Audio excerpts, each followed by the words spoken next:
moon. If your drawings also reflect light like this, I think I found a solution. Faber-Castell sent me their new matte pencils which supposedly reflect less light, so let's see if they pass the test. To see the difference, I will use normal graphite pencils for half of the portrait and the matte ones for the other half. And as expected, the first one resulted in a lot of reflection, so let's see how the other ones do. Of course, firstly I had to sharpen them like that, but honestly, using those pencils was such a different experience. To reduce the reflection, they used a different formula, which really changes the feel of the pencil. But they also go up to 14B, which allows you to create incredible depth. Okay, now let's see the final result. Whoa, I love that! The reflection is not completely gone, but the difference is huge. And honestly, I'm just curious to try those on a bigger artwork. How about you? Do you face any challenges?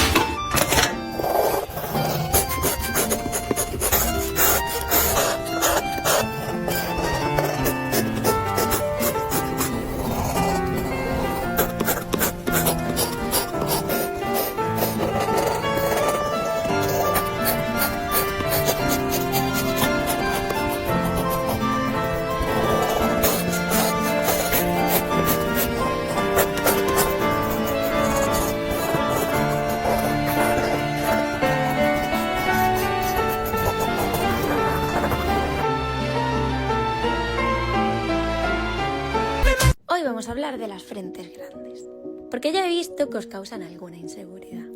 Y hablo como una persona que tiene una frente bastante grande.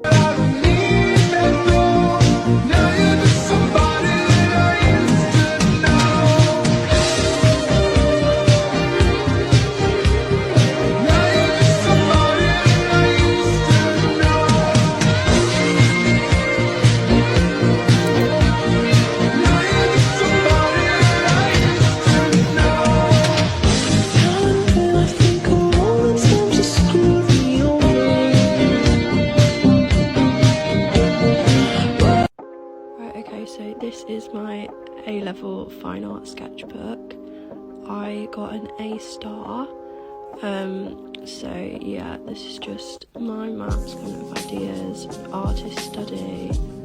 Got a little drawing there. I took all of my own photos for my wall pieces. Yeah, I did some etching there, just experimenting.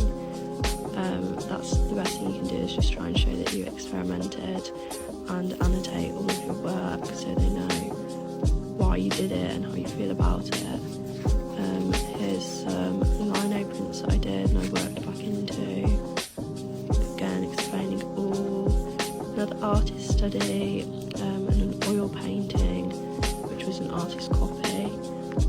This is one of my favourite pages. I did that painting with acrylic on acetate. Another artist study. I did one of those little flippy things there. I don't like this page a lot. Again, just more artist studies. I really hated doing my book, so I've always felt kind of uninspired, but yeah, that's it. Hope you like it.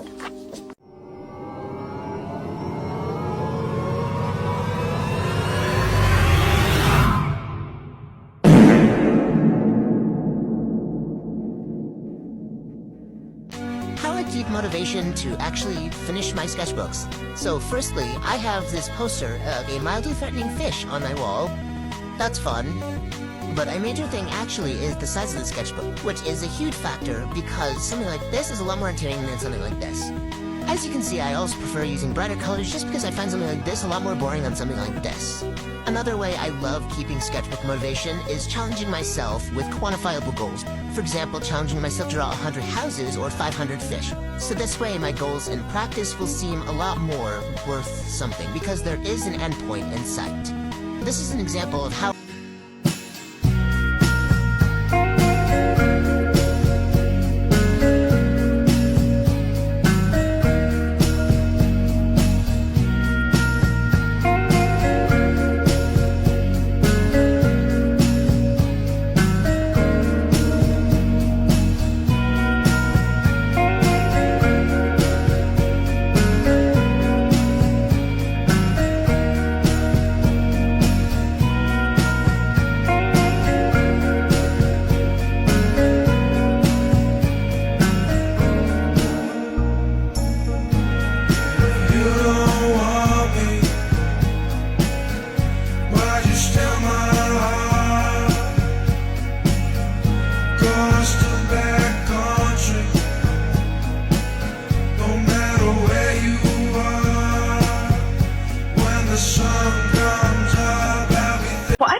No, I am a real person. Maybe we have a bad connection. I'm sorry about that.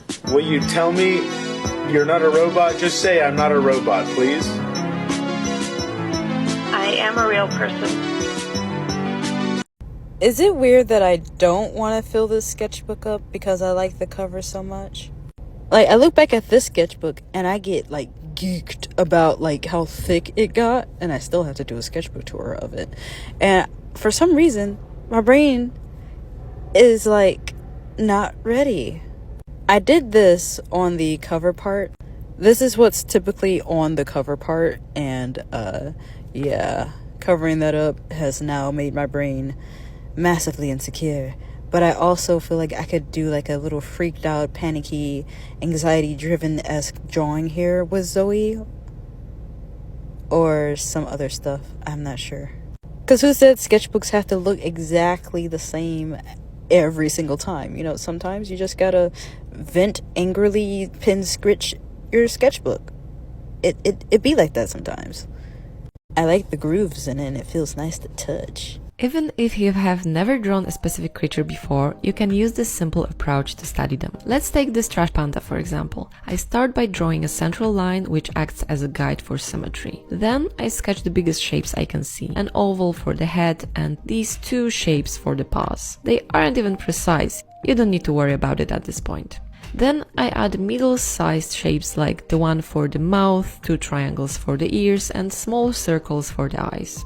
Once I'm satisfied with the overall position of these shapes, I begin adding more details. I divide the paw shapes into individual fingers, pay attention to distances and proportions, and make adjustments if needed. Using a quite hard HB pencil and using it lightly allows me to correct any mistakes or messy lines as I go. Starting with the darkest values, I gradually add shading, working my way through mid-tones. For the finest details, I switch to a softer pencil. A mechanical pencil with 2B lead comes in handy for fine lines, hatching, or tiny details. I often use a blending stump. This is especially useful when capturing the fluffiness of an animal or when it's very smooth and fabulous. And for pinpoint erasing, like for white whiskers, this elastomer eraser provides the clean finish I'm looking for. So don't be intimidated if you haven't drawn some animal before. Observe the reference, embrace the simplicity of shapes, don't worry about the mistakes, and let your pencil bring them to life. How to paint fire. Today we're going to be using these 6 colors and 2 different sized brushes. Start by mixing your 2 yellows together. Then mix your darkest yellow with your lightest red. Now you can mix the 2 together to create an orange. You can use your darkest red right out of the tube and same with the black. Now that we've got our palette set up, it's time to paint. Make sure you've also set up a photo reference. Loading up the brush with our black, we're going to start carving out the shapes of our flames. This is called working with negative space. It's when you paint the background first in order to carve out the shape of something in the foreground. It should look something like this when you're done. Now we're going to take our darkest red and outline the shape of our flame. The red should go anywhere where the black is touching the white foreground, which should leave things looking kind of like this. Now rinse and repeat this process with each color on your palette, making sure that your lightest yellow is the last that you use. Now's a good time to check yourself and make sure you're not going into autopilot and forgetting to check your reference photo. Now once you've filled all of your white spaces, the painting's gonna look something like this. Now you can totally stop here if you'd like, but I prefer to go in with a fluffy brush and start gently blending the surface of the wet paint. Between every couple seconds of blending, I'm making sure that I wipe the brush clean. This way, nothing gets too muddy while you're blending. For a more realistic blend, move your paintbrush in the same direction that the flames are moving. For our finishing touch, I take my titanium white and mix it in with the lightest yellow. I use this after my painting is completely blended to add that extra oomph in the highlight moments. And all of that should lead us to something like this. I hope you guys enjoyed this tutorial, and as always, thank you so much for watching. This is the good advice that I often ignore as a professional painter, part 1. Using pure black or pure white. It's really important to learn all the painting rules, but there's always exceptions, and I think it's perfectly okay for you to throw them out the window as long as you understand why they're taught. Most artists are told at some point never to use pure black or white. The reason why is both colors can appear flat, and such extreme contrasts aren't often seen in nature. We're taught to mix deep shadows using other colors, which is called a chromatic black, or mix white with another color like yellow to reflect a softer, more natural light. And while this is all true, a lot of professional artists still use black or white. They make black paint colors for a reason. Many classical painters used ivory black, glazing on top to add depth. And many black pigments lean blue and can mix really interesting greens and shadow colors. And I don't know many artists who can resist a pure white highlight every now and again. This is gonna be really quick, so pay attention. I have the sketch thing that I clean up, and then I blush, and more blush, and then I go color pick my skin, and then I grab a color that's more red and darker, and I shade around, and then I color pick my skin again, and I go more yellow and lighter for highlights. And that's kind of what that looks like.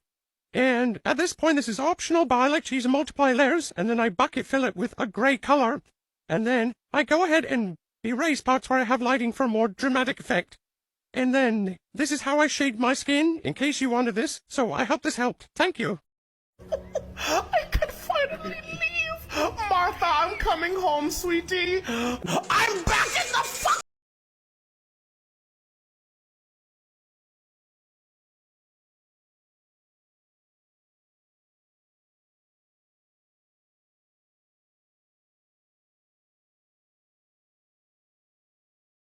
De pequeña me molestaba muchísimo, porque hubo una época en la que se puso de moda medir la frente con los dedos.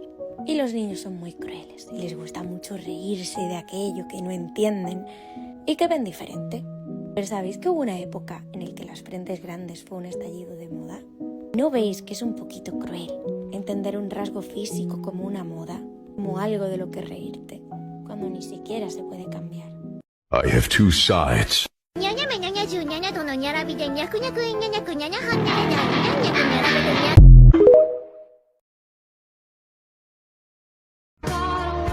I am fucking crazy, but I am free.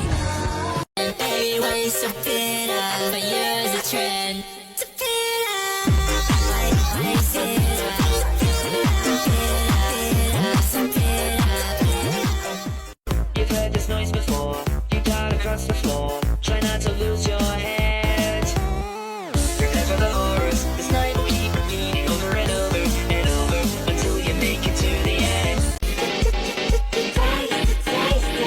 Burgerlicious death, burgerlicious death, burgerlicious death, all that burgerlicious definition make them boys go crazy. They always claim they know me, coming to me, How to be creative, try testing your endurance. I ran out of white paint, so I'm using this iridescent medium, and you can only get it so smooth, so this is about good. Now turn your sketchbook into a notebook. And really, it doesn't have to be perfect. Because the H's are the star of our show. I'm 100 H's in, and I've learned I'm not the man I thought I was. But we persist. Now we're at 250, and I just did the math and realized how long this is gonna take. But we persist. Just hit 500, and my hand is starting to cramp up. But we persist. 1,000, and I forgot my own name. But I guess we're persisting. 2,000. Persist. Yeah, I really don't know if I enjoyed this. I also don't know how the H this happened on the edge, but we're done. Here's a close-up so you can really see some of their different personalities.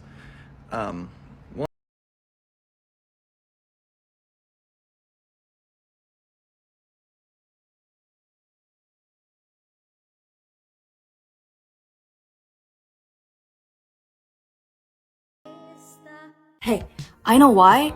Your sketches suck. Sketch from this to this by adding line weights. What? No, not like that. Like this. First, find your light source to determine where your light edges and where your shadows are. Play with harsh and soft lines to create depth. This eyebrow on the left, for example, is in a shadow, so I'm going to use thicker and darker lines. Keep in mind the direction of the strokes. Tapering them off towards the light source will really make it look dynamic.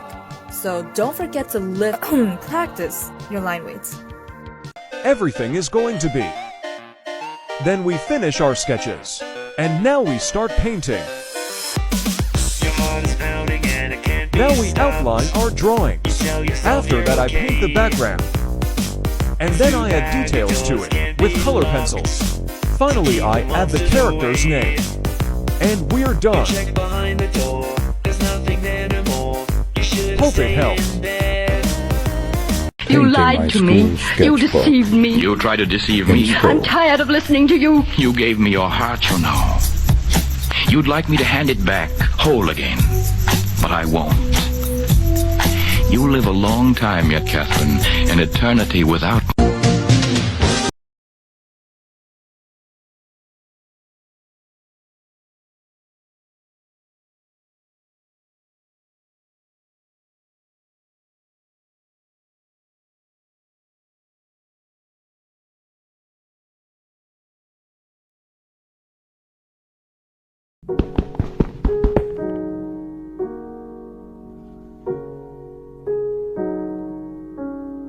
Little John has been picking up garbage for 10 years. One day, he stumbled upon $500,000 at the dump.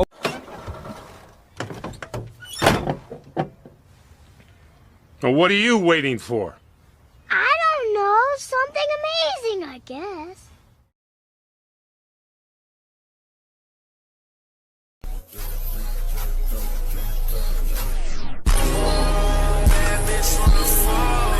Girl, we've been knowing how to draw. Beatboxing puppy. Huh? Hi.